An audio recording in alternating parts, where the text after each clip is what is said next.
¿Sí? Ah, Sotomayor Martínez. 8:46.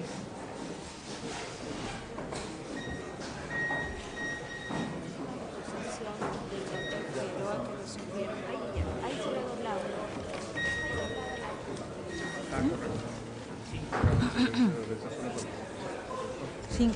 4. Ah, ya, perfecto. 8:46. No ha venido, ¿no?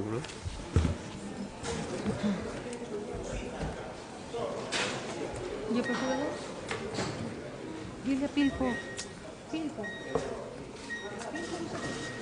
Pilco, ¿y el procurador? Ah, sí. Este Pilco también debe hacer entrar primero a la gente.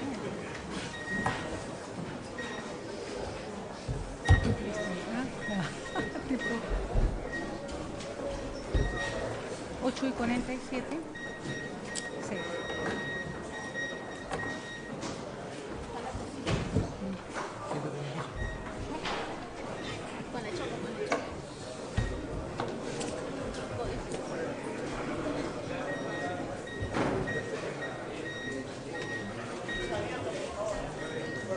¿Qué pasó?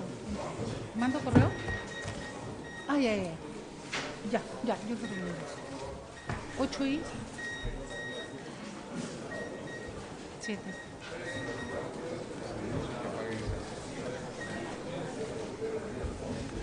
Ok.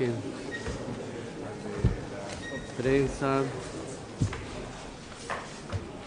La prensa. Ya. Los flash que bajen, pues, porque ya. ¿Cómo se llama? Que le indique, Jorge, que bajen las luces de los reflectores. ¿Todo en orden? Señora secretaria, sírvase dar cuenta. Silencio en la sala.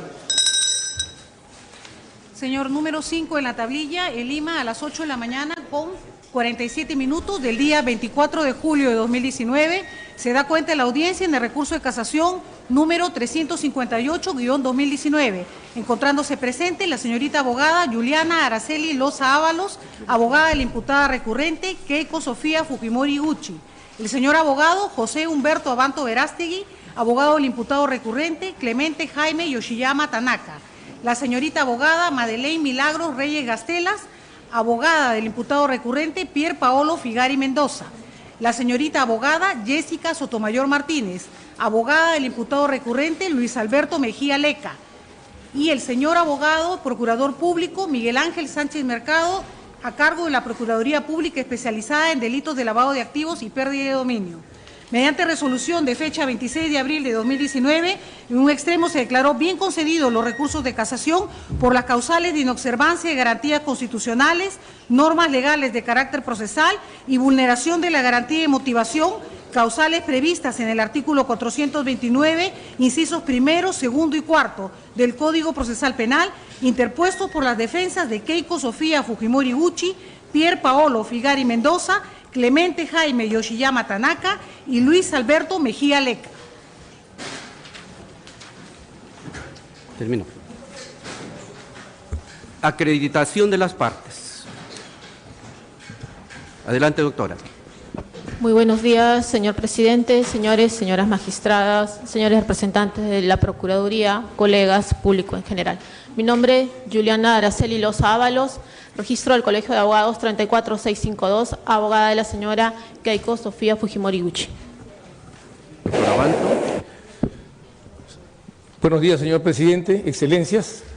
Soy representante de la Procuraduría, Humberto Abanto Verástegui, con registro del Colegio de Abogados de Lima 38705, abogado defensor de Clemente Jaime Yoshiyama Tanaka, con los datos señalados en el recurso de casación. La que sigue, por favor. Buenos días con todos. Madeleine Milagros Reyes Gastelú, con registro CAL número 44204, por la defensa del señor Pier Paolo Figari Mendoza. Buenos días, señor presidente y señores magistrados, público en general. Las que le habla es la doctora Jessica Lucrecia Sotomayor Martínez, abogada defensora con colegiatura número 7880 del Colegio de Abogados del Callao, defensora del señor Luis Alberto Mejía Leca. La Procuraduría. Muy buenos días, señor presidente, señores magistrados de la Corte Suprema, señores abogados de la defensa. Por la Procuraduría Pública Especializada en Delitos de Lavado de Activos y Pérdida de Dominio, quien habla Miguel Ángel Sánchez Mercado, registro Colegio de Abogados de Lima, 41923. Gracias. El señor procurador se ha acreditado, sin embargo, nosotros le vamos a permitir que participe como observador, porque no tiene legitimidad para participar en esta audiencia. Bien. Entonces vamos a dar inicio al uso de la palabra de los recurrentes. En este caso, la abogada defensora de Keiko Sofía Fujimori. Sí, no, está bien. Muchas gracias, dignísima sala, señores y señoras magistrados. Finalmente ha llegado la hora, no solamente de esta audiencia de casación, largamente esperada por nosotras, sino también la hora de que ustedes nos puedan escuchar, la hora de la verdad. Cuando hace 9 meses atrás se le impuso a la señora Keiko Sofía Fujimori Gucci una injusta y arbitraria prisión por 36 meses, nos preguntábamos en dónde había quedado la justicia, a dónde había ido el debido proceso, qué había sucedido con las reglas fundamentales del derecho y en dónde había quedado aquel precepto que establece que la libertad es la regla y la detención es la excepción. Y debo de confesarles, señores magistrados, que hasta el día de hoy no encontramos una respuesta jurídicamente válida. Aún no la encontramos. Pese a esto, señores magistrados, no hemos descansado y venimos batallando legalmente, jurídicamente, en todas las instancias, con la fe intacta y con la convicción de que encontraremos justicia. Hoy, nuevamente, señores magistrados, estamos frente a un tribunal y nuestra pretensión solamente es una, que se haga justicia para Keiko Fujimori. Hoy pedimos que prime el debido proceso, que se restablezcan los derechos fundamentales de la señora Fujimori, que se dejen de lado las presiones y que solamente se resuelva en base a lo que existe en el expediente. Nunca hemos perdido la fe, señores magistrados, la mantenemos intacta. Fe en que la señora Fujimori recupere su libertad, fe en que termine esta terrible pesadilla, fe en que la libertad vuelva a ser la regla y la detención se convierta, como siempre, en la excepción, fe en que Keiko Fujimori vuelva a estar junto a su familia, fe que el día de hoy se haga justicia, señores magistrados. ¿Por qué esta defensa considera que debe declararse fundada la casación que hemos presentado? Y en los agravios que nosotros hemos expuesto en el recurso del 18 de enero del presente año, establecimos determinados puntos que paso a exponer de manera muy respetuosa. El primero de ellos, señores magistrados, está referido a la afectación al principio de la imputación necesaria. ¿Por qué? Porque pese a que la Sala Penal Superior reconoció que en el caso de la señora Fujimori se habría variado la base fáctica de imputación y se habían incorporado nuevos elementos de convicción distintos al requerimiento de prisión preventiva, confirmó el mandato de prisión preventiva y estableció en el fundamento 9 simplemente que estos no eran gravitantes ni trascendentes, pero no nos llegó a decir por qué no le correspondían ser gravitantes ni trascendentes. Es más, ni siquiera nos dijo qué era para la sala gravitante o trascendente y por qué no variaba la situación jurídica. Es un contrasentido, evidentemente. Si es que la sala me reconoce que nos variaron el marco fáctico de imputación y sobre un hecho nuclear que tenía relación con la imputación central, vale decir que supuestamente estos aportes habrían tenido como origen un aporte de Odebrecht, elemento central de la tesis de imputación fiscal. La sala reconoció que había variado y el juzgado lo habría validado, pero pese a ello la sala dijo, ok, sí, te variaron el marco de imputación, pero te mantengo la prisión preventiva por 36 meses. Contradictorio, evidentemente. Y más aún, señores magistrados, que ni siquiera me fundamentó esa cuestión. Y traigo acá a colación la sentencia plenaria 1/2017, donde, como ustedes bien saben, la Corte Suprema en pleno estableció que se necesita un grado de sospecha grave para fundar un requerimiento o un mandato de prisión preventiva. Un grado de sospecha incluso mayor al que se requiere cuando el fiscal formula una acusación. Pero aquí no sucedió aquello. Aquí no solamente eran los mismos, eran menos de la disposición de formalización de investigación preparatoria. Y la sala, reconociendo que se habían extralimitado, nos confirmó la prisión preventiva. Entonces, se afecta el principio de imputación necesaria, nos cambian la base fáctica, nos incorporan nuevos elementos de convicción y no nos incorporan 1 o 2 elementos de convicción, señores magistrados. Nos incorporan 49 nuevos elementos de convicción. 49 nuevos elementos de convicción que en sí tenían que ver con la decisión que tomó el señor magistrado de primera instancia. Es decir, nos cambiaron nuevamente este sentido. Entonces, señores, lo que nosotros decimos, y ahí paso al segundo punto. Si la sala reconoció esta afectación, si la sala reconoció que el juzgado había hecho mal en no ejercer un control judicial válido de esta mutación fáctica de imputación y de esta incorporación indebida de elementos de convicción no presentados en el requerimiento inicial, ¿por qué no entonces dejó sin efecto el mandato de prisión preventiva? Y es que aquí traigo a colación el artículo 268.1a, que se requiere como primer presupuesto para imponer la prisión preventiva de suficientes y fundados elementos de convicción que vinculen al imputado con el hecho, materia de investigación. Si es que me están variando esto, si es que me están excluyendo los elementos de convicción, porque la sala termina excluyendo los elementos de convicción, entonces, a razón de que, si me está reconociendo que no se cumple el primer presupuesto de la prisión preventiva, me terminan manteniendo la medida. Y peor aún, por un plazo largo de 36 meses. Ese es el segundo punto que traemos a colación en esta instancia, señores magistrados. Aún más, y el punto quizás central, materia de cuestionamiento, señores magistrados, el peligrosismo procesal. Y aquí sí me voy a detener a fin de no agotarlos en el tiempo que se me ha concedido en lo siguiente. Sabido es que existen 2 tipos de peligrosismos: el peligro de fuga, el peligro de obstrucción. Creo que por regla básica es harto conocimiento y ahí no voy a incidir más. Sin embargo, y en nuestro caso, señores magistrados, la sala, pese a que el juzgado también nos reconoció todos los arraigos, estableció que no había peligro de fuga. El juzgado indebidamente, en primera instancia, nos reconoció absolutamente cada uno de los agravios, todos, sin excepción. Pero ¿saben cuál fue el único argumento del juzgado para determinar que había peligro de fuga? El comportamiento de terceras personas, no de la señora Fujimori, sino dijo, no, como fulano de tal, en aquel otro caso, en aquel otro año se fugó, pues tú también te puedes fugar. Ese fue el razonamiento, totalmente inconstitucional e inválido por demás.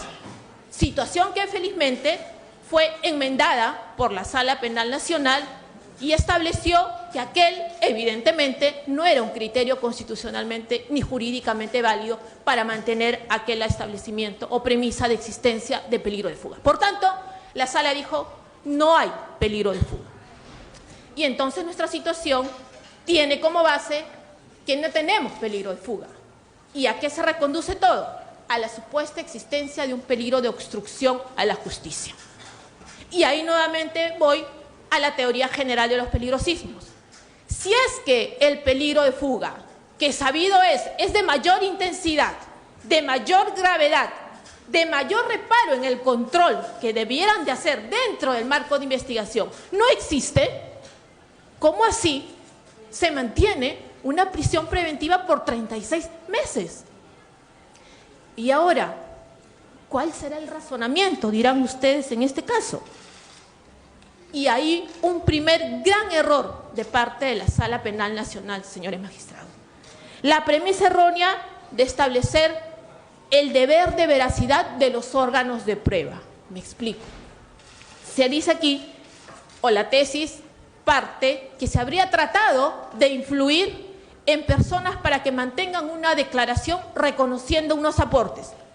Cuestión por demás que, como lo voy a explicar más adelante, no hacen referencia siquiera por asomo a la señora Fujimori, siquiera por asomo, no hacen referencia alguna a ella, no hacen referencia alguna a ella. Y aquí se adelanta un punto, a ella solamente se le atribuye un supuesto acto de obstrucción por ser líder del partido Fuerza Popular, por ningún otro, sino solamente por eso. Pero entonces, retomo, se parte de una premisa equivocada de establecer un deber de veracidad del órgano de prueba, vale decir, un deber de veracidad de estas personas, que supuestamente bajo la tesis del Ministerio Público no tendrían la obligación ni el deber de veracidad. ¿Por qué? Porque según para el Ministerio Público, estas personas que habrían no mentido o que habrían simulado un aporte, estas personas estarían involucradas en un acto irregular. Y entonces, el derecho a la no autoincriminación que tendrían estas personas y el contexto en el cual estas personas habrían dado esa declaración. Primer punto, premisa errónea de parte de la Sala en establecer un deber de veracidad de parte de estos órganos de prueba cuando no lo tienen. Cuando no lo tienen. Tercer punto en este aspecto tan importante para nosotros como es la inexistencia del peligro de obstrucción. Señores magistrados, ¿quién es el que tiene el deber de aseguramiento de los órganos de prueba en una investigación? ¿A quién le corresponde? Y esa es la pregunta. ¿A quién le corresponde el deber y la obligación de resguardar las fuentes de prueba dentro de una investigación? ¿A quién? ¿Será la abogada defensora? ¿Será ustedes los jueces? ¿Será el imputado? No, es al fiscal. Al fiscal, al representante del Ministerio Público por mandato constitucional, 159 de la Constitución y todo el capítulo correspondiente del Código Procesal Penal. Es el fiscal quien tiene el deber y la obligación de resguardo y protección de las fuentes de prueba para el normal desarrollo de la investigación. Pues bien, señores magistrados, si a él le corresponde adoptar estas medidas, ¿cuáles son estas medidas? Para ver si es que qué tanto existiría o no este peligrosismo de obstrucción, más aún de parte de mi patrocinada. Pues la norma le contempla para el fiscal dos tipos de medida. El primero, ya que estamos hablando de testigos protegidos, de tomarles la declaración y, de ser el caso, ya que la declaración existe un riesgo inminente de temor fundado o no de parte del fiscal, pues la norma procesal establece que tiene que ofrecerlos como prueba anticipada. Esa es la regla, lo dice el código. Señor fiscal, si tú tienes un testigo protegido o tienes una declaración y temes que se pueda perder, entonces recurre al juez en prueba anticipada. Esa es la regla, esa es la medida. ¿A quién le corresponde? ¿Al imputado? No, le corresponde al fiscal.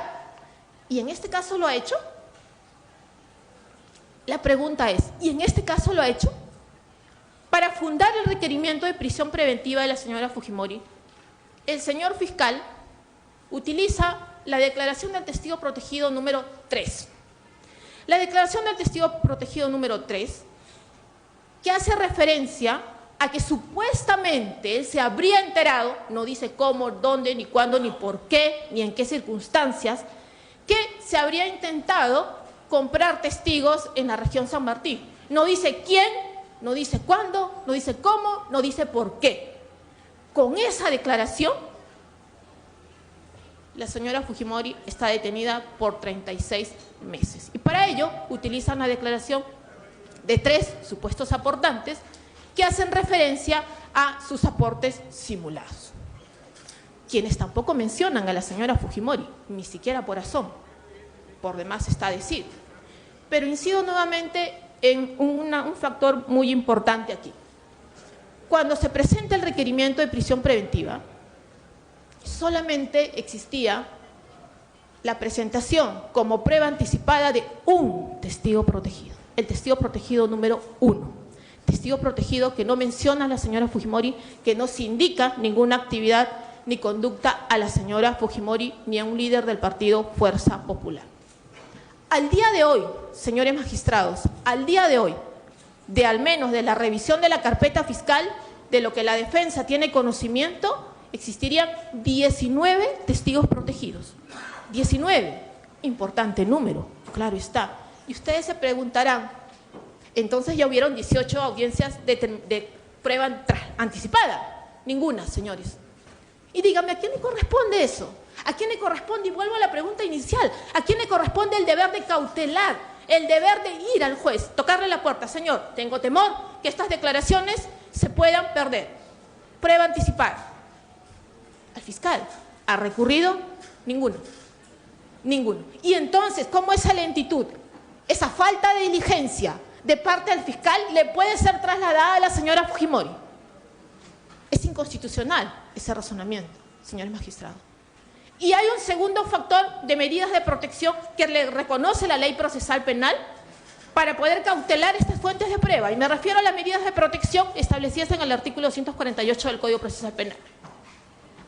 Si hay 19 testigos protegidos, se entiende que el fiscal, en organización interna en la cual tampoco participa la defensa, menos los investigados, tomen los resguardos necesarios para que se le asignen, en este caso, medidas de protección y de garantía a esos testigos protegidos. Entonces, señores magistrados, una vez más, ¿por qué se pretende trasladar, en este caso, este factor a la parte investigada? Y nuevamente, cuando hubo el requerimiento y el mandato de prisión, un testigo protegido ya sometido en ese caso a prueba anticipada, señores magistrados. Y hay aquí un factor importante que ya el Tribunal Constitucional lo ha establecido en la sentencia 4780-2017 habeas corpus, que es que no pueden existir presunciones en base a presunciones. Las presunciones judiciales tienen que corroborarse, vale decir, el factor de obstrucción supuestamente alegado no debe caer en meras especulaciones, en suposiciones, en conjeturas.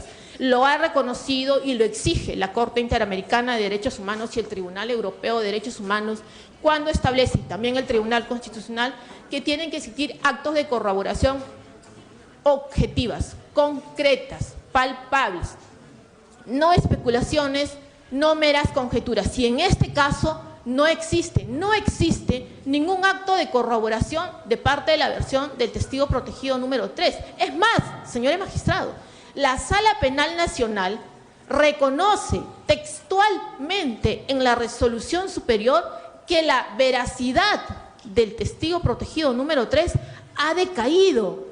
¿Y por qué ha decaído? Porque la Sala, aceptando nuestros fundamentos, reconoce y acierta que este testigo protegido habría caído en contradicción y no habría declarado válidamente respecto a 3 hechos fundamentales que habían sido recogidos dentro de su declaración.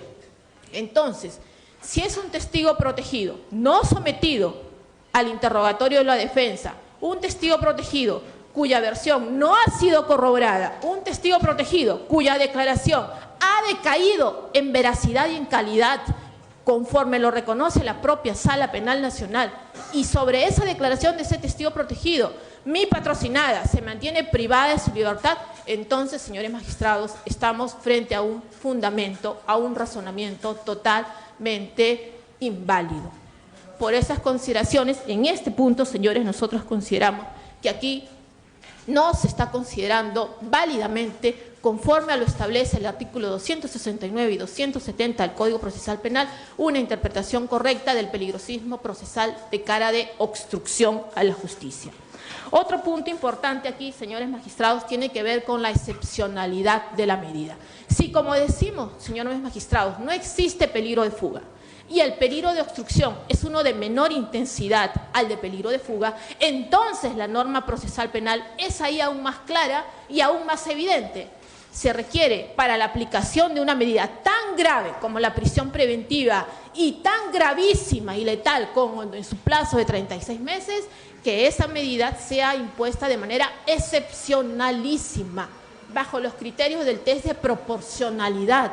Insistimos, más aún, cuando la carga y la obligación del resguardo de las fuentes de prueba le corresponde al Ministerio Público y no al investigado. Si el Ministerio Público no ha cumplido su deber de resguardar esa falta de diligencia, no le puede ser trasladable de ninguna manera al investigado. Asumir lo contrario implicaría justificar una prisión por el solo hecho de existir una investigación. Implicaría asumir inconstitucionalmente que una persona tiene que estar privada de su libertad pese a que el Ministerio Público no cumple su deber de investigación. Señores magistrados, esta no es una investigación nueva. Al día de hoy llevamos más de 4 años en esta investigación, si es que contamos los 3 años de diligencias preliminares. Y han sido cientos de personas que han ido a declarar, cientos de personas citadas como testigos. Señores magistrados, y una vez más, el deber de cautela. Si se dice que hay un riesgo de que pueda obstruirse, si se dice que hay un riesgo que se puede interferir en el normal desarrollo de las fuentes de prueba, en este caso, señores magistrados, permítanme mencionarles de la manera más respetuosa. A los cientos de declaraciones testimoniales, a las 19 declaraciones de testigos protegidos, a los innumerables números de colaboradores eficaces que no tenemos conocimiento, más allá que la prensa siempre nos ayuda porque está mejor informada que nosotros en cuanto a los colaboradores eficaces, se han realizado allanamientos, incautaciones, exhibición de documentos, inspección de locales, revisión de documentación contable, no solamente del Partido Fuerza Popular, de los aportantes también. La Fiscalía tiene toda esta documentación. Se han realizado bloqueos de cuentas, se han realizado medidas de coerción. Señores magistrados, me explico, la Fiscalía tiene todas estas fuentes de prueba cauteladas. En noviembre del año pasado nos programaron diligencias durante todo el 2019. Toda la agenda 2019 de este caso está cubierta y ya se han dado un gran porcentaje de estas declaraciones. Y déjenme decirles que en ninguno de ellos incrimina a la señora Fujimori. En ninguno de ellos se le atribuye un acto de obstrucción a la justicia. Es más, en muchos de ellos, si ni siquiera se le pregunta por ella. Es más, quienes la reconocen, dicen que la conocen por los medios de comunicación. ¿En dónde está el factor de obstrucción? Se sigue resumiendo al solo hecho de ser líder del partido Fuerza Popular sin un acto de vinculación. Señores magistrados, entonces si todo radica aquí en el control que pueda hacer o no puede hacer el Ministerio Público, en este caso tendría que descartarse el peligro de obstrucción. Temor de alguna declaración que algún testigo haya dicho que se siente atemorizado, amenazado, coaccionado para imponer la medida de prisión preventiva de la señora Fujimori o posterior, ninguna las indica.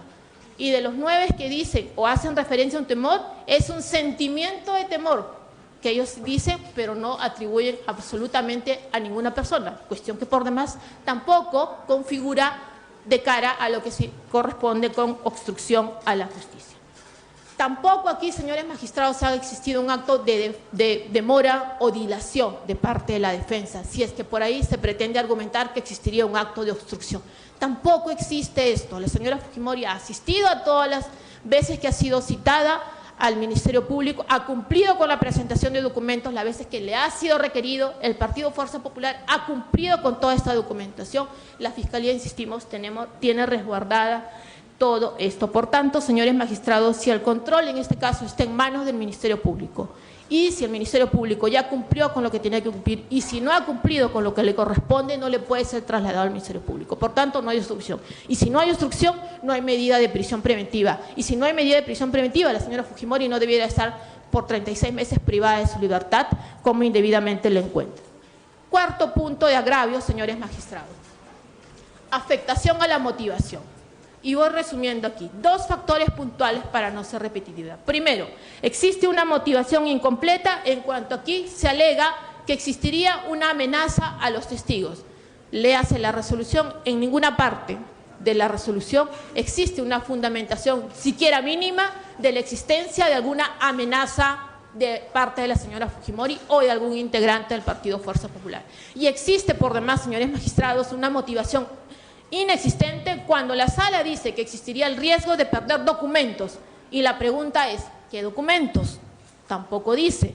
De otro lado, no valora lo que nosotros alegamos en segunda instancia, que los documentos ya los tiene la Fiscalía. De hecho, señores magistrados, la incautación al Partido Fuerza Popular fue a fines del 2017. Nos pasamos todo el 2018, ya vamos por la mitad del 2019 y ni siquiera terminamos las diligencias de deslacrado de la documentación. Ni siquiera terminamos la diligencia de deslacrado. Entonces, ¿de quién es responsabilidad de eso? ¿Del investigado? Nuevamente, de la Fiscalía. De la Fiscalía. Entonces, hay allí también un punto que tiene en cuestión. Otro punto central, y con esto voy acabando, señores magistrados, tiene que ver aquí con que la necesidad de corroboración suficiente de la declaración de un testigo protegido. El artículo 158.2 del Código Procesal Penal hace referencia a la necesidad de la corroboración suficiente, más aún cuando, como en este caso, se requiere imponer una medida de coerción personal tan grave como es la prisión preventiva. Y en este caso, pese a que la Sala reconoció que sí tenía que corroborar, no terminó haciéndolo. Insisto, la declaración del testigo protegido número 3, por versión y conclusión de la propia Sala, decayó en credibilidad porque mintió. Y pese a ello, terminó manteniendo la prisión preventiva.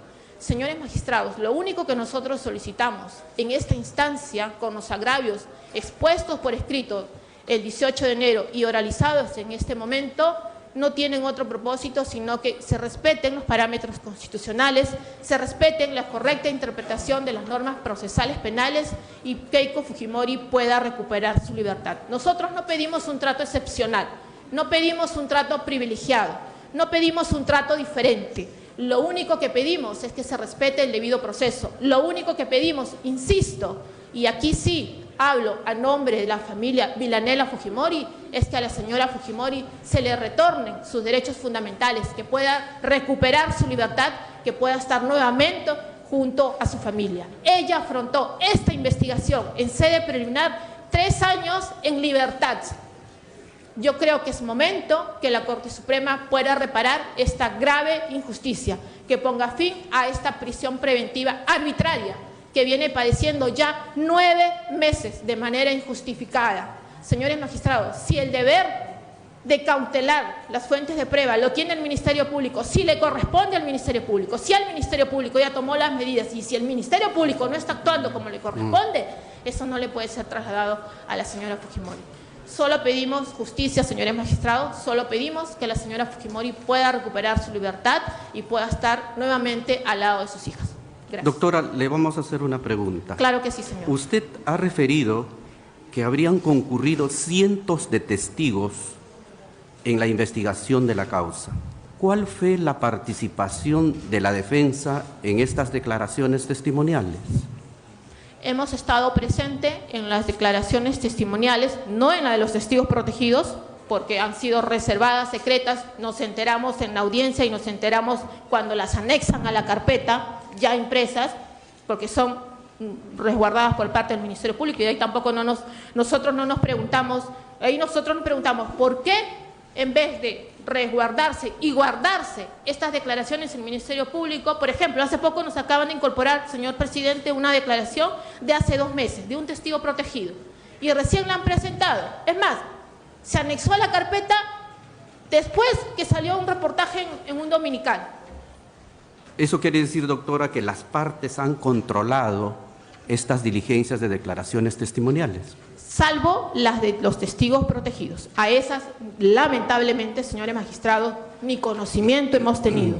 No hemos participado, no hemos sido avisados, no hemos interrogado. Es más, señores magistrados, ahí se ha faltado al deber de corroboración suficiente, como lo he mencionado. No hay elemento de compensación conforme lo exige la Corte Interamericana y el Tribunal Europeo de Derechos Humanos en aquellos casos de testigos anónimos, cuando la defensa no puede interrogar y no tiene conocimiento, que el órgano jurisdiccional, o en este caso el órgano de investigación, tenga que tomar en cuenta elementos de compensación necesarios para garantizar la correcta declaración de este testigo protegido o anónimo. Nosotros, ni conocimiento, señor magistrado, nos hemos enterado muchas veces por la prensa. Se le consulta a los señores magistrados si van a interrogar. Adelante, doctora. Señora abogada, dígame, usted ha referido que la inicial imputación contra su patrocinada ha sido en determinado sentido, pero no sabemos, porque usted no ha referido, cuál es el cuadro fáctico concreto que se le ha atribuido a su patrocinada. Y luego ha señalado que la Sala ha reconocido que hay 49 hechos nuevos que ha adicionado y que en base a eso, pese a que la Sala también ha reconocido que esos hechos no forman parte del cuadro fáctico inicial en que sustentó la formalización el Ministerio Público, mantiene la prisión contra su patrocinada. Por favor, explique eso, porque solamente lo ha hecho en forma genérica. Sí, claro, señora magistrada, muchas gracias por la pregunta. En el fundamento 9 de la resolución 26, que es la materia que viene en grado aquí, la Sala nos dice, en este caso, que en efecto va a excluir del acervo probatorio, porque se da cuenta de este cambio, a los enunciados de hechos que modificaron la base fáctica del requerimiento fiscal de prisión preventiva. B, excluye los elementos de convicción que se agregaron al requerimiento fiscal original. ¿Cuál fue, para resumirle, señores magistrados, en puridad, uno de los hechos, materia, el sustento fáctico? Es que entre uno y otro requerimiento, en el segundo se agregó que, paréntesis, negrita, podrían ser el dinero de estos aportes, podrían ser los que corresponden a los activos de Odebrecht. Y luego, señores magistrados, como en el factor de obstrucción, se dice, cuando se hace referencia al señor Luis Mejía, se agrega, paréntesis, negrita, operador de la señora Keiko Fujimori. Dos puntos centrales del hecho imputado y del factor de obstrucción que no estaban en la base fáctica inicial. Y en cuanto a los elementos de convicción, en efecto, señora magistrada, en el requerimiento inicial se presentaron 310 elementos de convicción. Y en el requerimiento subsanatorio se presentaron 359 elementos de convicción. Y déjenme contarles para que ustedes puedan contextualizarse por qué sucedió eso. Porque cuando nos instalamos en la audiencia de prisión preventiva en primera instancia, se le exigió al Ministerio Público que individualice los elementos de convicción, porque ¿qué es lo que había presentado? 300 elementos de convicción en sábana para todos, sin decir qué elemento de convicción le correspondía a cada imputado. Y entonces el juez le dijo, pues sí, tienen razón, señor fiscal, individualice los elementos de convicción. Pero ¿qué es lo que hizo el representante del Ministerio Público? Nos trajo otro requerimiento. Nos cambió la base fáctica y nos agregó 49 elementos de convicción. Y ahí hay un punto y un detalle muy importante, señora magistrada, a raíz de la pregunta que usted me ha formulado. De estos 49 elementos de convicción, por ejemplo, que la Sala excluye porque considera que se anexaron indebidamente y que fueron valorados indebidamente por el juez de primera instancia, hay uno de vital importancia que, pese a que la Sala reconoce que se tenían que excluir, termina valorándolo. Me refiero a un acta de constatación del 18 de octubre del año 2018 que da cuenta de un supuesto correo electrónico que en verdad no dice nada, pero la Sala termina contextualizándolo como que sí, del supuesto cronograma de pagos de aporte al Partido Fuerza Popular. Cuestión de por demás que desnaturaliza el elemento de convicción, y era un elemento de convicción ni siquiera que había surgido después, era un elemento de convicción que ya la Fiscalía tenía. Y la Sala lo excluye, pero pese a excluirlo, lo termina valorando. Y hay otra grave contradicción y otra grave afectación al derecho de defensa. No más, señor presidente.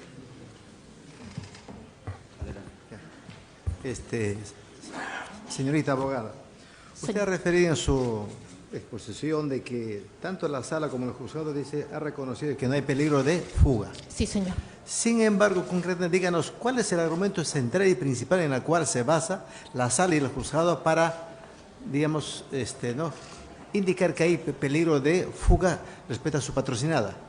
No, de fuga no hay, señor magistrado. No hay. El juzgado, en primera instancia, el juzgado dice, ¿hay peligro de fuga? Peligro de obstrucción. El juzgado dice, ¿hay peligro de fuga? Pese a que tienes arraigo domiciliario, arraigo familiar, arraigo laboral, todos los arraigos, nos dice check, Keiko Fujimori, tienes todos los arraigos. Pero un momento, tienes peligro de fuga. Y nosotros decíamos, ¿pero por qué? ¿Y sabe cuál fue el fundamento del señor magistrado de primera instancia? Bueno, porque fulanito de tal se fugó en aquel otro caso, en aquel otro año, tú también te puedes fugar, peligro de fuga. Ese fue el razonamiento, lamentablemente. Cuando nosotros impugnamos vía apelación, la Sala corrigió y dijo, en efecto, a una persona no se le pueden atribuir conductas de terceros, ni siquiera conductas probabilísticas, no existentes. Gracias, señor. Gracias.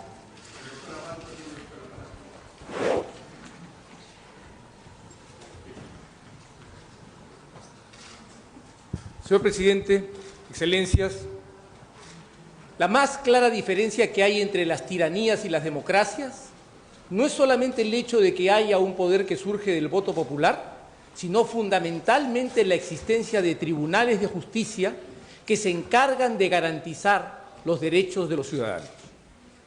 Si quieren un ejemplo para esto, podríamos tener los tribunales de Stalin que llevaron adelante las purgas con las que él se deshizo de todo competidor crítico u opositor a través del aparato de justicia. Y si quieren un ejemplo de la democracia, podemos tener el ejemplo de la Corte Warren, que detuvo el oscuro pasaje de abusos y de sangre que se registró durante el macartismo con la señera sentencia del caso Mapp versus Ohio, cuando estableció que era necesario respetar la Cuarta Enmienda de los Estados Unidos y frenó la cantidad de allanamientos y destrozos que provocó esta política de persecución de las ideas. Vengo ante ustedes con la esperanza y con la seguridad de que estamos ante un tribunal que cumplirá la labor de un órgano de justicia en plena democracia y que abrazará la causa de los derechos fundamentales y particularmente en la defensa de la libertad personal. Quiero comenzar los agravios señalando el primero y más grave para nosotros, porque si Jaime Yoshiyama Tanaka se encuentra en este momento en el establecimiento penitenciario de Ancón 1, es porque se le atribuyó un peligro de fuga. Y este peligro de fuga, que fue establecido por el juez y que fue origen de nuestro agravio y producto de la respuesta errónea y que causó la respuesta errónea de la sala, que viene aquí a ser controlada por ustedes, el juez aceptó durante el procedimiento que Jaime Yoshiyama estaba fuera del país con un tratamiento médico porque tenía un herpes zóster que había producido el decaimiento del ojo derecho. Tuvo que ser intervenido quirúrgicamente y no le era posible embarcarse para venir aquí, teniendo presente que Jaime Yoshiyama estaba fuera del país antes de que se interpusiera siquiera el ilegal requerimiento de detención preliminar que la sala fulminó porque fue resuelto con una copia ominosa por parte del juez del todo el requerimiento de la Fiscalía, sin un aporte de valoración. Y el señor juez aceptó los certificados que iban estableciendo las citas de control posoperatorio hasta el 20 de noviembre, cuando decidió pronunciarse sobre Jaime Yoshiyama.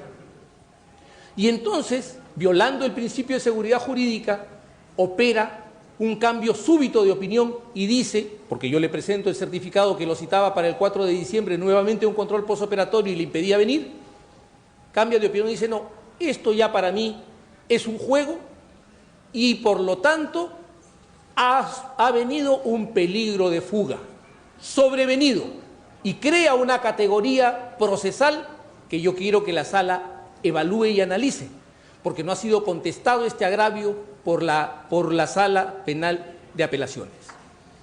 ¿Qué sucede? En opinión de la defensa, el agravio era que el señor juez creara esta categoría de peligro de fuga sobrevenido, porque si tenemos claro, el artículo 268 del Código Procesal Penal establece que procede la prisión preventiva si existe peligro de fuga o peligro de obstaculización. Este peligro de fuga o de obstaculización tiene que ser planteado vía requerimiento por el señor fiscal. Si el señor juez reconoce que el peligro de fuga ha sobrevenido, lo que nos está diciendo es que no había peligro de fuga cuando se planteó el requerimiento de prisión preventiva. Ese razonamiento lo evade la sala y no se pronuncia, violando el principio de congruencia recursal, que ustedes conocen mejor que yo, tantum appellatum quantum devolutum, que le impide hacer dos cosas. Una, pronunciarse sobre agravios no planteados. Y dos, dejar sin respuesta los agravios planteados. ¿Qué me responde la sala? Bueno, no debieron valorarse los certificados que no estuvieron traducidos. Por lo tanto, si hay peligro de fuga. El hecho concreto es que el señor no está y su ausencia es injustificada. Pero yo no había preguntado, ni la Fiscalía ni yo habíamos planteado como agravio la valoración indebida de los certificados, sea que estuvieran traducidos o no. Eso había quedado firme. La discusión era si a partir de un cambio súbito de opinión el juez podía crear la categoría de peligro de fuga sobrevenido. Es decir, ¿qué me cita la Sala para justificar esto? Una sentencia de la Corte del Tribunal Constitucional que señala esto y que en mi opinión es impertinente. La existencia o no del peligro procesal debe determinarse a partir del análisis de una serie de circunstancias que pueden tener lugar antes o durante el desarrollo del proceso. Pero se refiere al proceso de investigación. El peligro de fuga se desata o se produce o se presenta en el proceso de investigación o en el proceso penal. No podemos decir que va a surgir aquí en el procedimiento de prisión preventiva, porque lo que se analiza son las situaciones que se han producido antes o durante el proceso que llevan al fiscal al convencimiento de que el imputado se sustraerá de la acción de la justicia. Y este es un tema que quedó sin respuesta y se viola así el principio de congruencia recursal. Surge además un fundamento que yo les pido que lo revisen con mucho cuidado, que es el fundamento 105, porque es pluriofensivo. Y es pluriofensivo porque presenta simultáneamente un exceso ritual manifiesto, una inobservancia del control de convencionalidad y contradice la posición de la Corte Interamericana sobre la prisión preventiva. ¿Qué estoy diciendo con esto, señorías? Parte de los agravios que planteamos fue que el juez se había sustraído o separado de la doctrina consolidada de la Corte Interamericana de Derechos Humanos sobre la aplicación de la prisión preventiva. La Sala, ante ese agravio, nos dice y que para separarse había incumplido su deber de llevar adelante un control de convencionalidad, porque si lo hubiera hecho no habría podido dictar el mandato de prisión preventiva. Entonces la Sala nos dice, muy bien, su razonamiento me parece interesante, pero resulta que usted no me ha dicho, para que haya un control de convencionalidad, para que yo pueda entrar al tema, no me ha dicho qué norma de derecho interno es la que se ha interpretado fuera del parámetro de la Convención Americana. Y surge aquí entonces lo que la doctrina de la Corte Suprema Argentina creó, el exceso ritual manifiesto, que ha sido tomado también por la Corte Constitucional Colombiana y que yo le pido a nuestro tribunal que acoja como instrumento para controlar los mecanismos o resortes que usan algunos tribunales para dejar sin respuesta los agravios. Ha dicho sobre el exceso ritual manifiesto la Corte Suprema Argentina en el caso Colalillo Domingo contra España y Río de la Plata, que desde luego y por vía de principio es propio de los jueces de la causa determinar cuando existe negligencia procesal sancionable de las partes, así como disponer lo conducente para el respeto de la igualdad en la defensa de sus derechos. Pero ni una ni otra consideración son bastantes para excluir de la solución a dar al caso su visible fundamento de hecho, porque la renuncia consciente a la verdad es incompatible con el servicio de justicia. Gerardo Monroy Cabra, en ese momento magistrado ponente de la Corte Constitucional Colombiana, en la sentencia T-1306 del 2001, dice una cosa muy interesante que yo quisiera que la Sala considere en este caso. Y dice esto: sin embargo, si el derecho procesal se torna en obstáculo para la efectiva realización de un derecho sustancial reconocido expresamente por el juez, mal haría éste en darle prevalencia a las formas, haciendo nugatorio un derecho del cual es titular quien acude a la administración de justicia y desnaturalizando a su vez las normas procesales cuya clara finalidad es ser medio para la efectiva realización del derecho material. De lo contrario, se estaría incurriendo en una vía de hecho por exceso ritual manifiesto, que es aquel que se deriva de un fallo en el cual haya una renuncia consciente a la verdad jurídica objetiva, evidente en los hechos, por extremo rigor en la aplicación de las normas procesales, convirtiéndose así en una inaplicación de la justicia material. ¿Qué quiero decir, señor? El procedimiento de prisión preventiva surge con un requerimiento que el fiscal hace invocando el artículo 268 del Código Procesal Penal. La defensa responde ese requerimiento objetando que concurren o no concurren los presupuestos establecidos en el artículo 268 del Código Procesal Penal. el juez de investigación preparatoria responde diciendo que sí se han cumplido los presupuestos del artículo 268 del Código Procesal Penal. Y la sala, cuando se le plantea que no se ha controlado la norma interna bajo la óptica del control de convencionalidad, nos dice que no sabe de qué norma interna estamos hablando, porque no ha sido enunciada expresamente por la defensa. Eso es exceso ritual manifiesto, señorías, porque no hay forma de confundirse de qué norma estamos hablando en un procedimiento de prisión preventiva. No es posible que uno diga, como usted no dijo, qué número de artículo es, yo me hago el desentendido y no respondo su agravio. Eso es exceso ritual manifiesto. Y ese mecanismo tiene que ser marcado por nuestro tribunal para que no se repita en otros casos, para que no se evada la respuesta. ¿Por qué, señorías? Porque si se hacía el control de convencionalidad que nace en la doctrina de la Corte Interamericana de Derechos Humanos, a partir del deber de la obligación de adecuación que tienen todos los estados para llevar su derecho interno a los estándares de la Convención Americana de Derechos Humanos, hubiéramos tenido que desembocar en la doctrina de la Corte Interamericana de Derechos Humanos establecida tanto en las sentencias Chaparro Álvarez y Lapu Iñiguez contra Ecuador, como Norín Catrimán y otros contra Chile, que nos dice con toda claridad: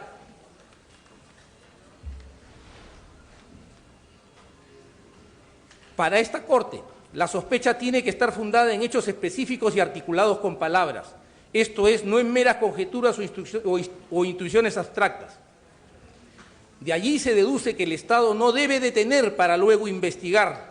Por el contrario, solo está autorizado a privar de la libertad a una persona cuando alcance el conocimiento suficiente para poder llevarla a juicio. Esto es Chaparro Álvarez y Lapu Iñiguez. Y se consolida en Norín Catrimán y otros contra Chile en el fundamento 311, literal B. Para la Corte, la sospecha tiene que estar fundada en hechos específicos, esto es, no en meras conjeturas e intuiciones abstractas. De allí se deduce que el Estado no debe detener para luego investigar, por el contrario, solo está autorizado a privar de la libertad a una persona cuando alcance el conocimiento suficiente para poder llevarla a juicio. Esta doctrina de la Corte Interamericana de Derechos Humanos ha sido tácitamente acogida por nuestra Suprema Corte en la sentencia plenaria casatoria 1/2017, cuando al presentar el cuadro de las sospechas coloca 4 niveles de sospecha en el procedimiento penal para señalar una sospecha inicial simple que permite la instalación de las diligencias preliminares de investigación, una sospecha reveladora que permite la formalización y continuación de la investigación preparatoria, una sospecha fuerte que es la que sustenta la acusación y una sospecha grave que es la que permite la prisión preventiva. Obviamente, nuestra Corte Suprema ha acogido de manera implícita la doctrina de la Corte Interamericana de Derechos Humanos en materia de prisión preventiva, porque la exigencia de una entidad mayor de sospecha para que se pueda dar paso a la prisión preventiva lo coloca más allá de la acusación, inclusive más allá de la acusación. Compatibilizar esto debió ser trabajo de la Sala Penal de Apelaciones Nacional, pero evadió la respuesta por medio de un exceso ritual manifiesto, que a su tiempo revino también, como les he dicho, de manera pluriofensiva, en una inobservancia del control de convencionalidad, violación de una obligación internacional de Perú, establecida en la copiosa jurisprudencia de la Corte. Puedo citar, por ejemplo, el caso Almonacid Arellano contra Chile, fundamento 124, el caso Cabrera García y Montiel Flores contra México, fundamento 225. Viene además en otro del fundamento 108, pasamos a un siguiente agravio. Sí.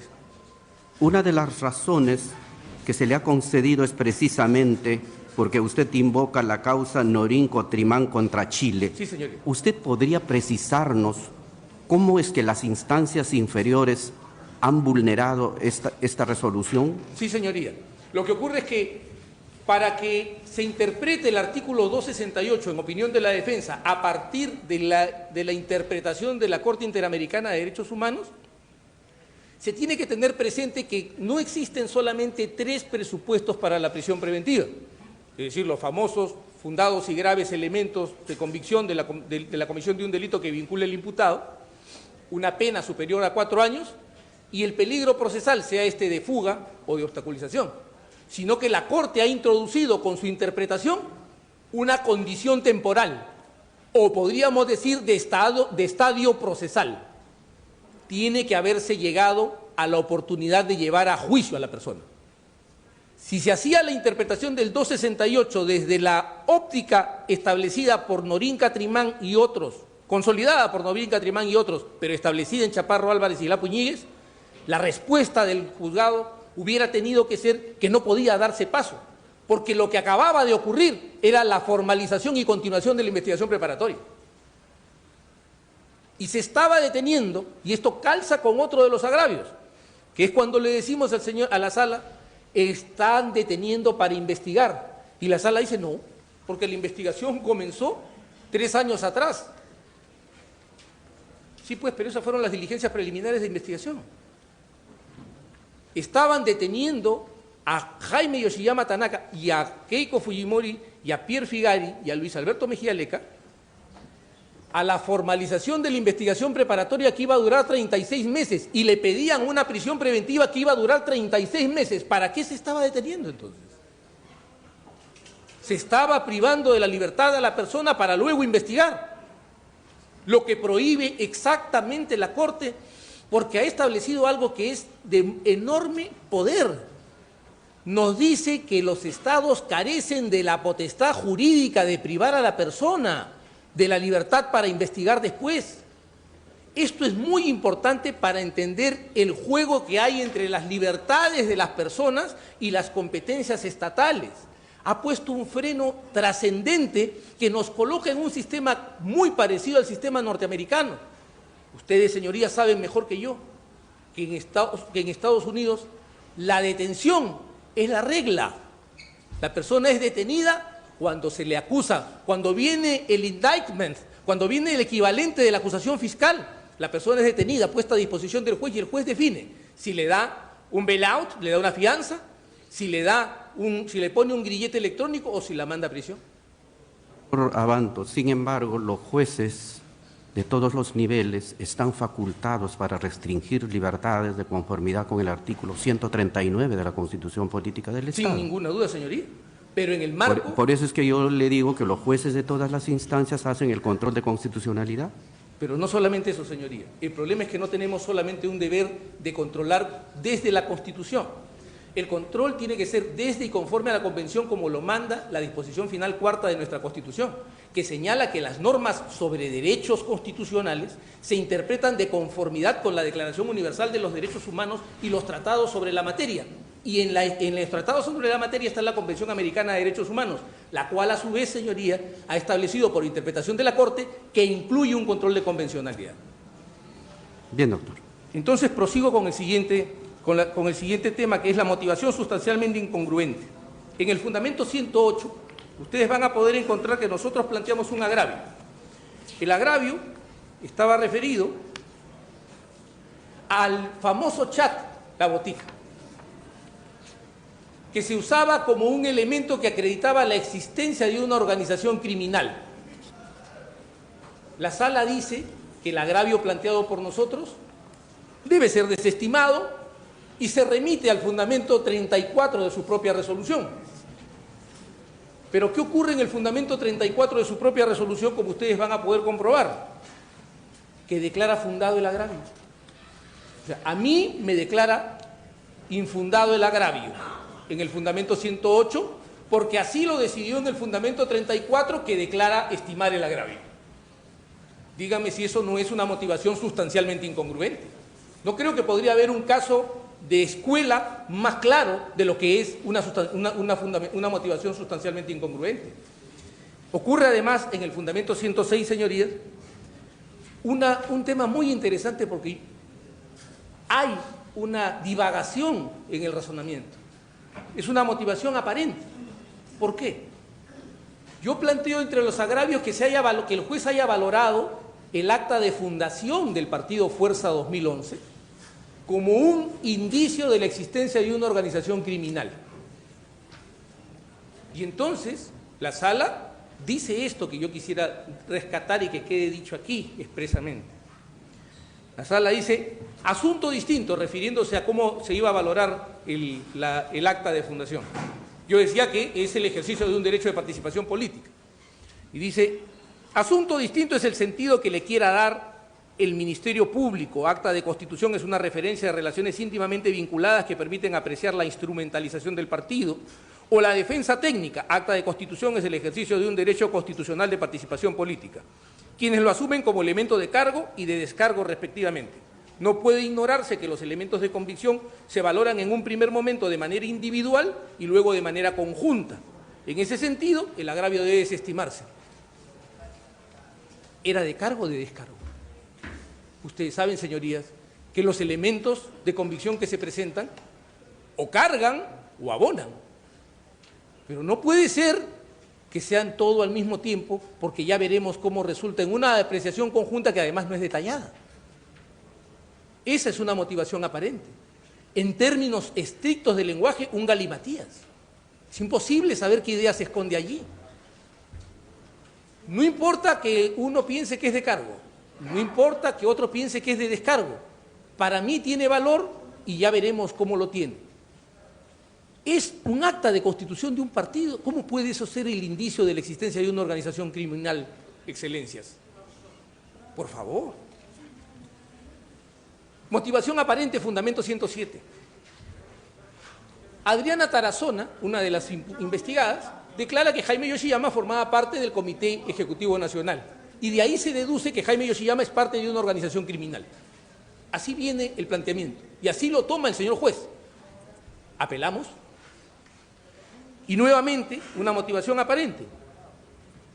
En puridad, el Juzgado de Investigación Preparatoria Nacional no se encontraba vinculado a otorgarle el sentido que la defensa técnica le exige, pues se pronunció si era pertinente para acreditar la agravante de la comisión delictiva en el marco de una organización criminal, mas no incide la valoración en el delito de lavado de activos. En consecuencia, este agravio es improcedente. Pues yo no estaba discutiendo si esto iba para lavado de activos, sino para lavado de activos cometido en organización criminal. Entonces, para la agravante tenía que establecerse si la sola declaración de que alguien es dirigente político establece la base razonable de indicar que es miembro de una organización criminal. ¿Era un elemento de convicción de cargo o no? Nuevamente, la opción de la sala es decir que no es ni de cargo ni de descargo, sino todo lo contrario y que por lo tanto mi agravio es infundado.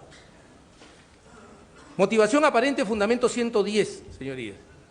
Se usa la declaración de Keiko Fujimori que dice que es amiga de Jaime Yoshiyama como fundamento de la organización criminal, de que Jaime pertenece a una organización criminal.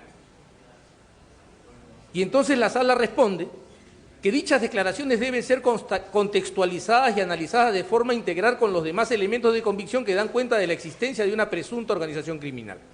En efecto, toda persona tiene derecho al libre desarrollo de la personalidad y puede escoger las amistades que desee. Sin embargo, la resolución impugnada no razona que esa amistad per se constituye un grave elemento de convicción, pues según la imputación contenida en el propio requerimiento fiscal, Clemente Jaime Yoshiyama Tanaka también sería también integrante de dicha supuesta organización criminal, valiéndose de su rol de secretario de la organización del partido político. A partir de lo anterior, se obtiene como dato indiciario la vinculación entre ambas personas.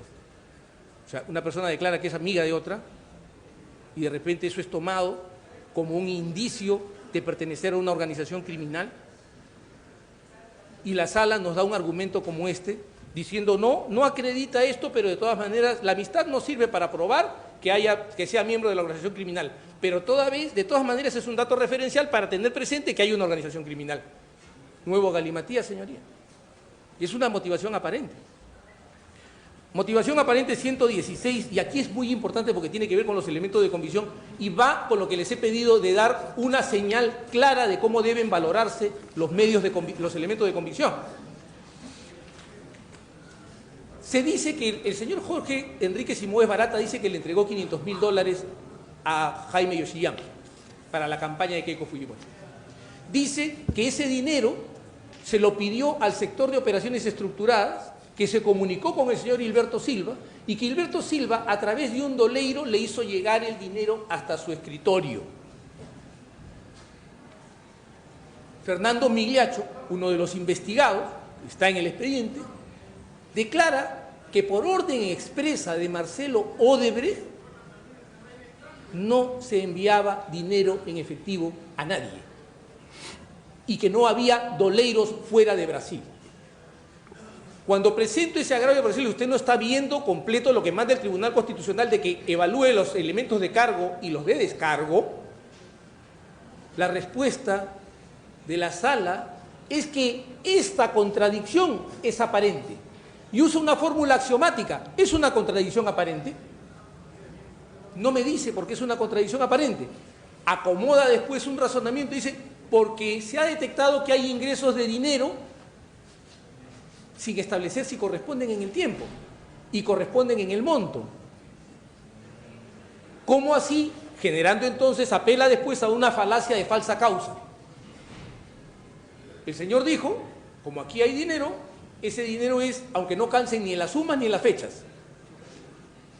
Porque el señor Barata dice haber entregado el dinero hacia el segundo semestre del año 2010 y los registros que tiene la Fiscalía se producen entre marzo y mayo del 2011.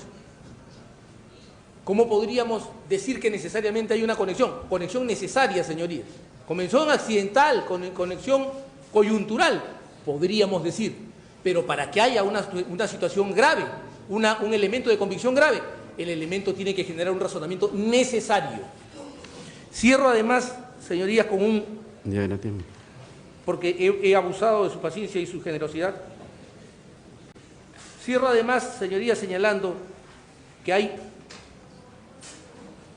otro argumento que es peligrosísimo, que es importante que la sala subraye. Aparece un testigo protegido, el 55-2017-13. Ese testigo dice que él vio, que él es testigo de que el congresista Rolando Reategui fue llamado por Keiko Fujimori, Ana Gers de Vega y Pierre Figari y Adriana Tarazona para entregarle una suma de dinero que él debía transformar en aportes simulados en San Martín, $100.000 para ser exacto. El señor juez de primera instancia y la sala consideran que ese es un elemento incriminatorio contra Jaime Yoshiyama y contra Keiko Fujimori. Pero resulta que el señor juez, y ese era mi agravio, el señor juez tiene que definir si esto en realidad es un elemento de convicción grave por una razón. Porque para el juez cargaba, ¿no?, contra Keiko Fujimori, Jaime Yoshiyama y los demás que estamos aquí impugnando. Pero no lo motivaba lo suficiente para iniciar el procesamiento del congresista Rolando Reategui aplicando el 453.2 del Código Procesal Penal. Entonces, si no era suficiente para procesar al vehículo, ¿cómo podía ser suficiente para los que habían usado a ese vehículo? No es razonable, señorías. Hay ahí una contradicción. Y entonces la sala, ¿sabe qué hace? Agarra y dice, efectivamente, tiene usted razón. Está muy mal lo que el juez ha hecho, así que yo ordeno que lo procesen a Reategui. Razonamiento y malambarte. Al reconocer que había dudas, ¿a quién tenía que favorecer la duda? Es sencillo, señoría. Doctor, ¿y cómo quedó el asunto de Reategui? Sin procesar hasta el momento. Sin procesar hasta el momento. Inclusive el juez de investigación preparatoria nacional, al momento, se ha negado a cumplir con la orden de la sala. Bien. Quiero concluir, señorías, pidiéndoles un minuto para esto. Nada más, doctor. La diferencia, vuelvo al tema con el que comencé, la diferencia entre las tiranías y las democracias son nuestros tribunales de justicia. La garantía de cada ciudadano. Este no es el caso de Jaime Yoshiyama. Este no es el caso de Keiko Fujimori. Este no es el caso de Pierre Figari o de Luis Alberto Mejía Leca. Este es el caso de miles de personas que pueblan y forman el 40% de la población penitenciaria. Yo les pido, señorías, que lancen ustedes una tea en esta caverna ¿Van a preguntar? y que acabemos para siempre con esta oscuridad. Muchas gracias. ¿Van a preguntar? Bien. Tiene el uso de la palabra la doctora Reyes. Gracias. Por su venia, señores magistrados. Lo que buscamos a través del presente recurso de casación es justamente lo que ustedes ya han delimitado, de si efectivamente el auto que es materia de impugnación, en este caso la resolución número 28 del 3 de enero del año 2019, cumple con el contenido de los artículos 268, que se refiere a los presupuestos materiales, el 270, el peligro de obstaculización, y el 158, inciso 2, referido a la valoración de un testigo protegido. En cuanto al primer presupuesto, respecto a los graves y fundados elementos de convicción, nosotros traemos ante la Corte Suprema la siguiente pregunta. La acreditación de la existencia de un partido político y la detentación de cargos políticos son suficientes para acreditar la existencia del delito de lavado de activos con la agravante de organización criminal, son suficientes para imponer la prisión preventiva. ¿Pueden ser graves y fundados elementos de convicción? La respuesta es no. Sin embargo, la Sala, a través de su resolución número 28, eso es lo que ha acreditado. Conforme a sus fundamentos, específicamente el punto 5.1.3.3 de dicha resolución, señala que en el caso del señor Pierre Figari, lo que se ha establecido con los elementos de convicción es evidenciar la existencia de un partido político formalmente constituido y de la condición de directivo del investigado, así como en la proximidad de su lideresa. Es decir, lo único que se ha acreditado con los elementos de convicción que fundan la prisión preventiva es una relación completamente neutral y el ejercicio político, derecho que tiene todo ciudadano. Asimismo, también señala que se ha acreditado una vinculación entre el señor Pierre Figari con el partido político. Y con estos elementos de convicción que solamente acreditan una vinculación completamente, una conducta neutral, con estos fundamentos es que ellos señalan que existen graves y fundados elementos de convicción. Evidentemente, señores magistrados, aquí lo que se vulnera es una garantía constitucional y específicamente el derecho penal de acto, porque lo que se está haciendo es criminalizar a la persona del señor Figari y no una acción que él haya podido realizar. Por eso que nosotros esperamos que estos fundamentos de la Sala sean considerados como lo que son, que no configuran elementos graves y fundados de convicción, y que en ese extremo se pronuncie. También nosotros señalamos de que en el presente caso no se ha logrado configurar un tercer elemento, que sería el peligro de obstaculización a la justicia. Cuando al señor Pierre Figari le imponen la prisión preventiva en primera instancia, se señalan dos aspectos. Primero, que existiría el peligro de fuga, y después que existiría un supuesto peligro de obstaculización. La Sala precisa de que no existe en este caso peligro de fuga, porque el señor Figari tiene todos los arraigos debidamente establecidos. Y a pesar de que nuestros agravios en la apelación incluían que debía evaluarse otras medidas alternativas que puedan asegurar lo que supuestamente había denominado el juez como peligro de obstaculización, la Sala no evalúa medidas alternativas y sin embargo confirma la prisión preventiva. Pero ¿qué es lo que señala la Sala que configuraría el peligro de obstaculización al proceso? Primero señala de que existirían unos coinvestigados que habrían supuestamente sido inducidos a declarar contrariamente a la verdad.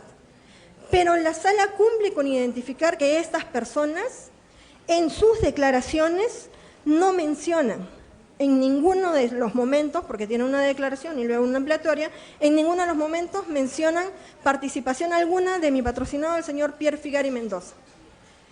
A pesar de ello, la Sala dice que estas declaraciones deben evaluarse en contexto, es decir, se le atribuye como peligro de obstaculización conductas de terceros ajenas a él.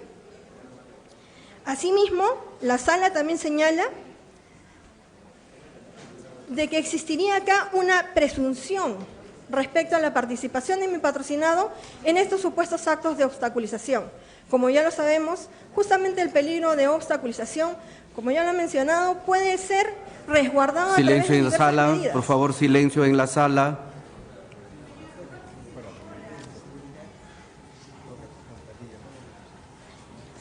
Adelante, doctora. Gracias, señor magistrado.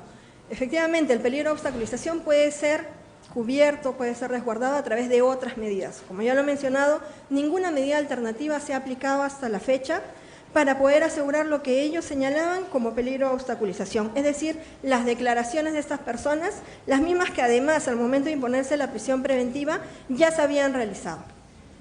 Finalmente, y así cierra la sala, señala de que va a evaluar un elemento de convicción que va a acreditar el peligro procesal, que sería el denominado chat de la botica.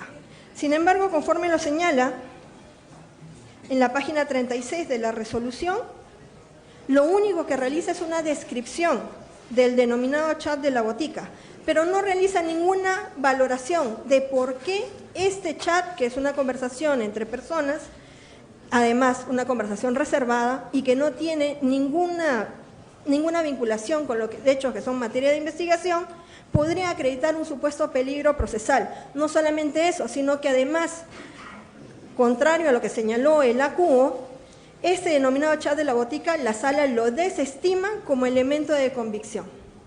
Por lo tanto, existe ahí una grave contradicción en cuanto a la valoración de este elemento. Por esos motivos, en este sentido, nosotros consideramos que no se configura aquí el peligro procesal y que en realidad lo que está haciendo la sala es señalar elementos de terceros o conductas de terceros para atribuírselas a mi patrocinado y con eso sustenta el supuesto peligro de obstaculización. Asimismo, señores magistrados, como parte de nuestros agravios, hemos señalado que aquí se ha vulnerado la debida motivación de las resoluciones judiciales y también se ha vulnerado el artículo 158, inciso 2 del Código Procesal Penal.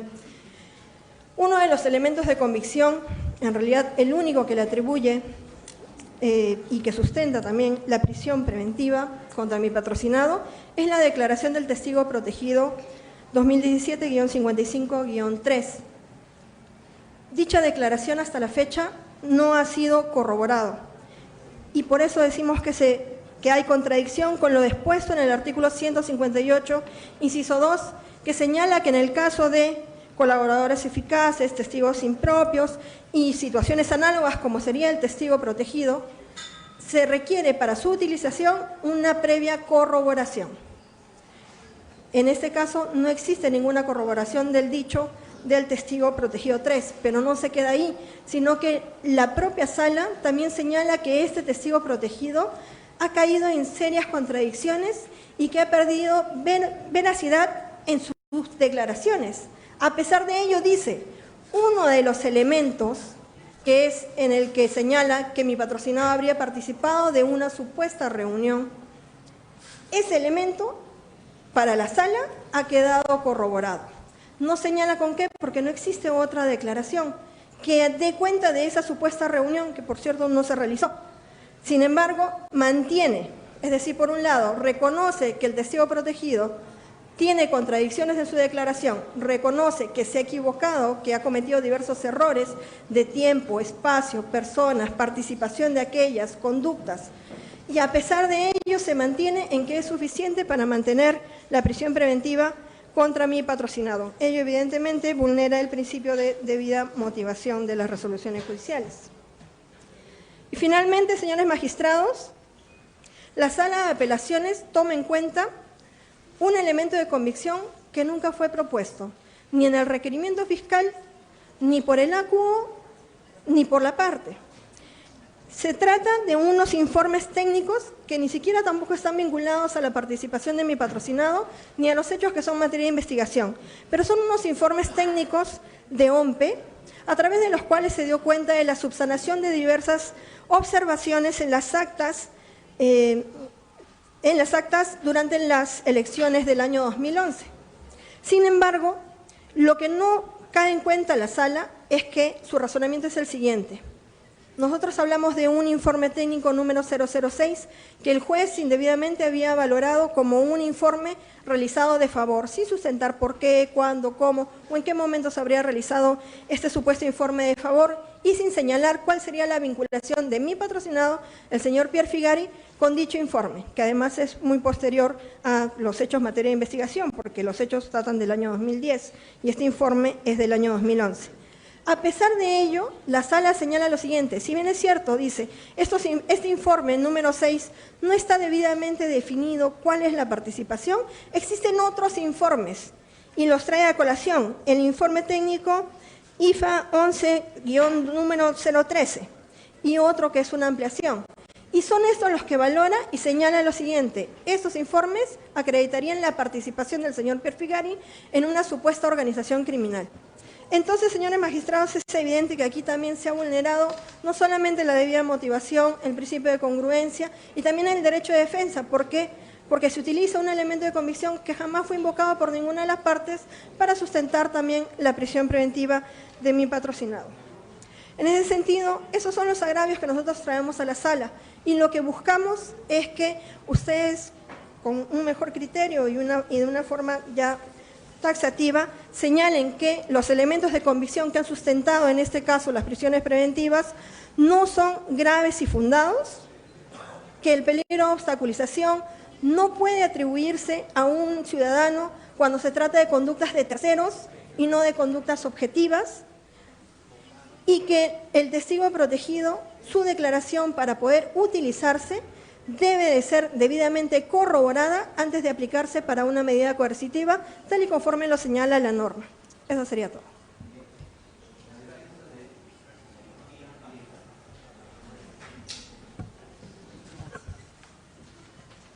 Señores magistrados y público en general, esta defensa invocó la afectación de garantías procesales como la de igualdad, defensa y proporcionalidad, toda vez que, señores magistrados, los jueces inferiores han inobservado las garantías constitucionales de carácter procesal debido a que no toman en cuenta que para ser eficaz los caracteres de excepcionalidad, necesidad y proporcionalidad de la medida de prisión preventiva se debe en todo caso fundamentar y motivar la ineficacia de las medidas alternativas reguladas en el artículo 287.1 del nuevo Código Procesal Penal.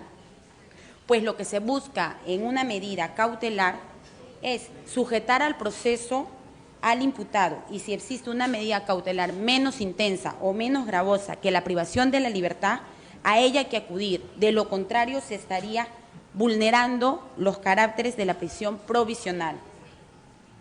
Señores magistrados, la garantía procesal que otorga la presunción de inocencia supone que en un Estado de Derecho constitucional no se puede tratar al ciudadano de otra forma a que no sea considerado como inocente hasta que un juez o un tribunal, después del procedimiento constitucional con todas las garantías, declare probada su culpabilidad. En este sentido, tenemos la sentencia del Tribunal Constitucional Español, número 109/1986, que precisa que la presunción de inocencia actuaría como límite a la potestad legislativa y como criterio condicionador de las interpretaciones de las normas vigentes respecto de todo el proceso penal, así como también tenemos en la casación número 4780-2017, caso Ollanta, Moisés Humala Tazo y Nadine Heredia Alarcón, en su fundamento 26, el Tribunal Constitucional señala, por tanto, el derecho a la presunción de inocencia del imputado como regla de tratamiento del proceso penal comporta la prohibición de que la prisión preventiva pueda ser usada como castigo o como sanción permanente e injustificada. Por ende, solo puede ser utilizada con objetivos estrictamente cautelares, asegurar el desarrollo del proceso penal y la eventual ejecución de la pena, evitando los riesgos de fuga y de la obstaculización de la averiguación de la verdad. De allí que la prisión preventiva, en tanto medida cautelar, no puede convertirse en una pena anticipada ni basarse en fines preventivos generales o preventivos especiales atribuibles a la pena.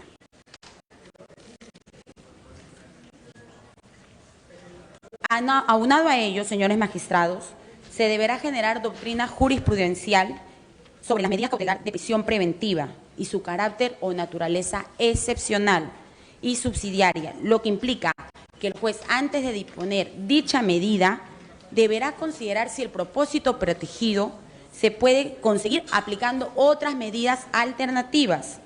Si no se tuviese en cuenta este criterio, la imposición de una detención preventiva sería arbitraria e ilegítima. En esta misma línea se pronuncia el Tribunal Constitucional en el expediente 1091-2002, habeas corpus TC. Asimismo, señores magistrados, los jueces inferiores no han interpretado correctamente las garantías procesales materiales respecto del tercer presupuesto de la prisión preventiva, por los que ustedes, dignos magistrados, deberán de establecer con mejor alcance y generarán doctrina jurisprudencial en la medida que la motivación efectuada, tanto en primera instancia como en segunda, es vaga, deficiente, confusa e incongruente respecto de mi patrocinado, toda vez que el juez de primera instancia señala claramente que mi patrocinado cumple con los 3 arraigos, como son el arraigo domiciliario, el arraigo familiar y el arraigo laboral. Arraigo domiciliario toda vez porque cuenta con una constatación domiciliaria notarial obrante en autos. Arraigo familiar porque cuenta con una partida de nacimiento y con una declaración jurada de convivencia obrante en autos, con lo que se acredita que tiene carga familiar. Y arraigo laboral porque también cuenta con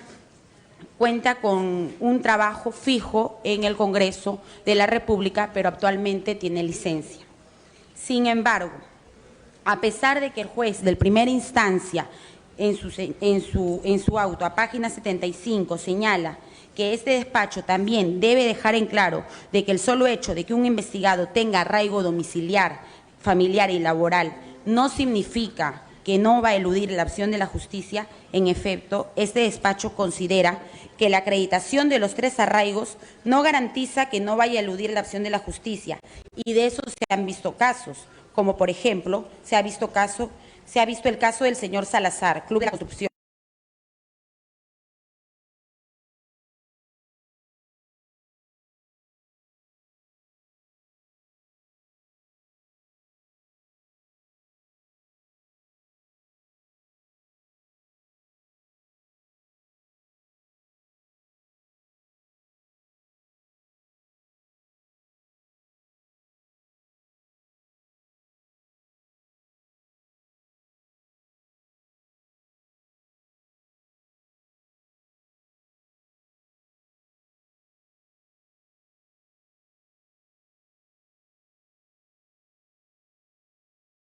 El Código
sala. La sala misma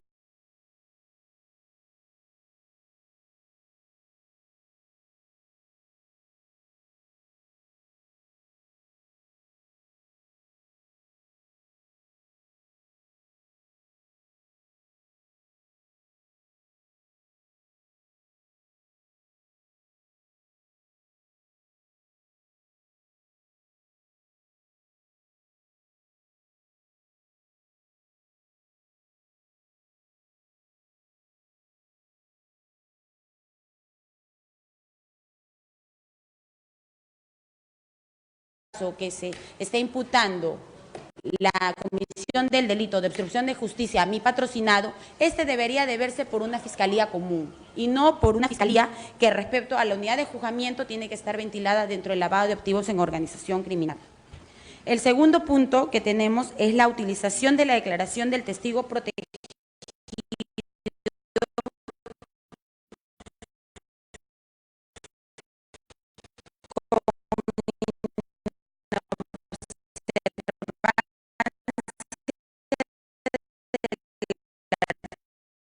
artículo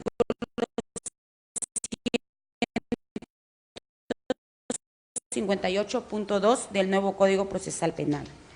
En este sentido, la declaración recabada del testigo protegido no ha sido obtenido e incorporado al proceso por un procedimiento constitucional legítimo, conforme lo ordena el inciso primero del artículo 9 del título preliminar del nuevo Código Procesal Penal, puesto que se ha vulnerado el inciso segundo del artículo 158 del nuevo Código Procesal, toda vez que solo con otras pruebas que corroboren sus testimonios se podrá imponer al imputado una medida coercitiva o dictar en su contra una sentencia condenatoria.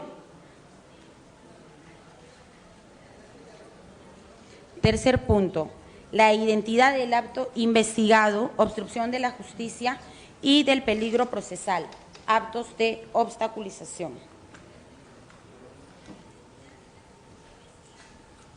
En ese sentido, lo que se tiene es que toda vez que la imputación fiscal se refiere a actos de obstrucción de la justicia y el riesgo procesal, los mismos elementos de convicción que señalan para la imputación del delito de obstrucción a la justicia son los mismos elementos que señalan también para el peligro de obstaculización.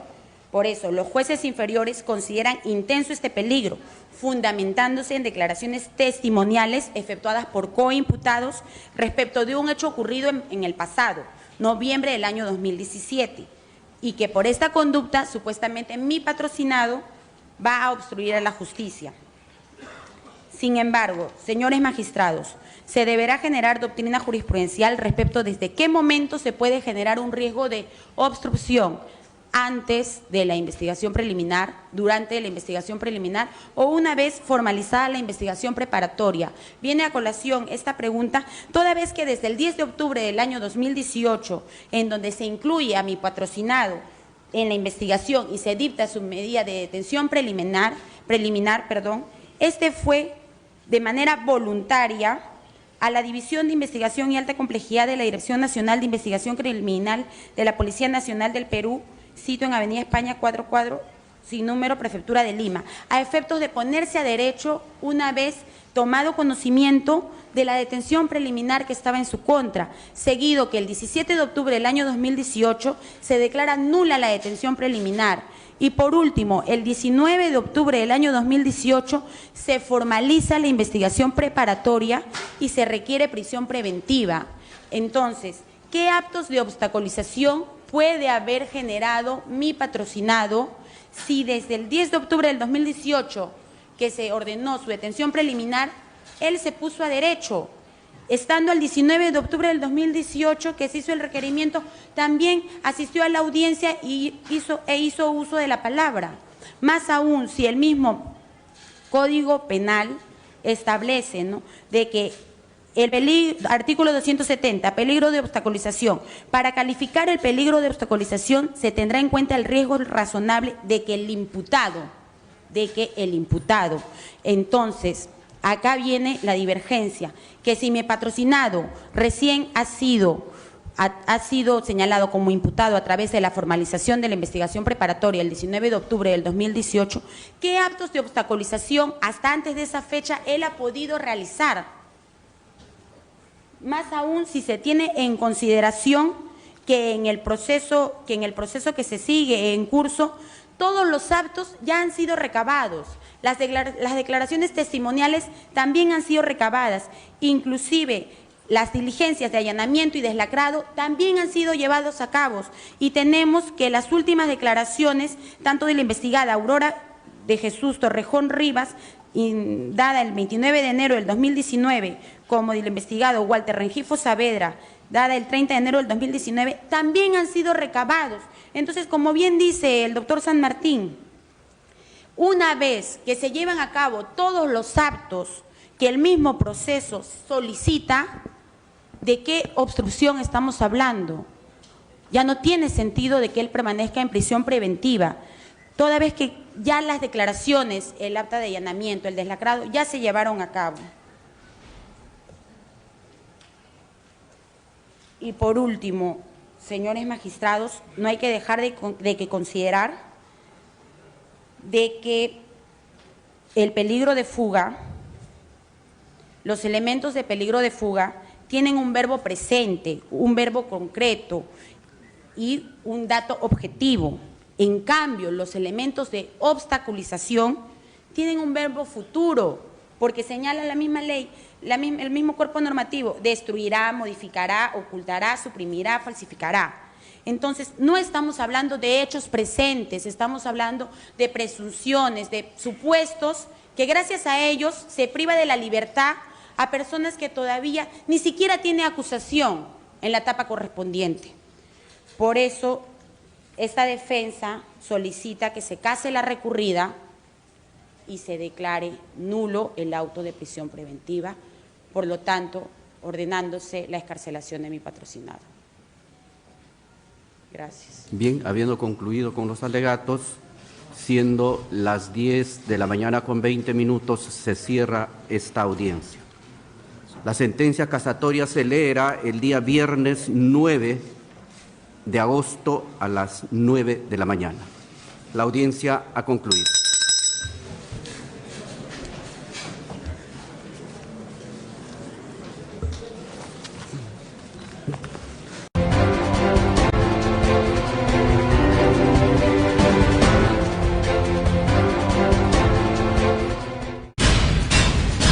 Justicia TV.